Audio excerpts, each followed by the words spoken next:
ایسی معلوماتی ویڈیوز کے لیے اگر آپ نے ہمارے چینل کو سبسکرائب نہیں کیا تو ابھی سبسکرائب کریں۔ امیر المومنین حضرت امام علی رضی اللہ عنہ سے سوال۔ ایک محفل کے اندر حضرت علی رضی اللہ عنہ سے سوال ہوا کہ کون سے جانور بچے دیتے ہیں اور کون سے جانور انڈے دیتے ہیں۔ امام علی علیہ السلام نے جواب دیا کہ جن کے کان اندر ہیں وہ انڈے دیتے ہیں اور جن کے کان باہر ہیں وہ بچے دیتے ہیں۔ وہ آدمی جواب سن کر بیٹھ گیا تو ایک دوسرا آدمی کھڑا ہو گیا اور یہی سوال دہرایا کہ کون سے جانور بچے دیتے ہیں اور کون سے جانور انڈے دیتے ہیں۔ اب سائل بدلا تو حضرت علی علیہ السلام نے جواب بھی بدلا۔ چونکہ حضرت علی علیہ السلام کبھی بھی نئے سائل کو پرانا جواب نہیں دیتے تھے، اس لیے حضرت علی علیہ السلام نے دوسرے شخص کو بھی نیا جواب دیا۔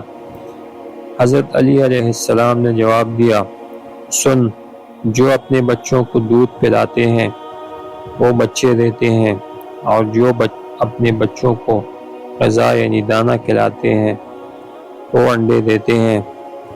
دوسرا آدمی جواب سن کر بیٹھا تو ایک تیسرا آدمی کھڑا ہو گیا اور یہی سوال پھر دہرایا کہ کون سے جانور بچے دیتے ہیں اور کون سے جانور انڈے دیتے ہیں۔ حضرت علی علیہ السلام مسکرائے اور کہا کہ تیرے لیے بھی نیا جواب ہے، سن، جو اپنی غذا کو چبا کر کھاتے ہیں وہ بچے دیتے ہیں اور جو اپنی غذا کو صرف نگلتے ہیں وہ انڈے دیتے ہیں۔ مجمع پر حیرانی چھائی اور ہر کوئی خاموش ہو گیا۔ حضرت علی علیہ السلام نے فرمایا کہ خاموش کیوں ہو گئے؟ اگر اب بھی کسی کی تسلی نہیں ہو رہی تو سوال کرو۔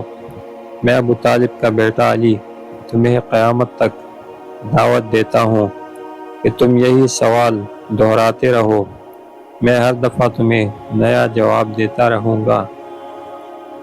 اسی لیے تو حضور صلی اللہ علیہ وسلم نے حضرت علی رضی اللہ عنہ کے بارے میں ارشاد فرمایا تھا کہ میں علم کا شہر ہوں اور علی اس کا دروازہ ہیں۔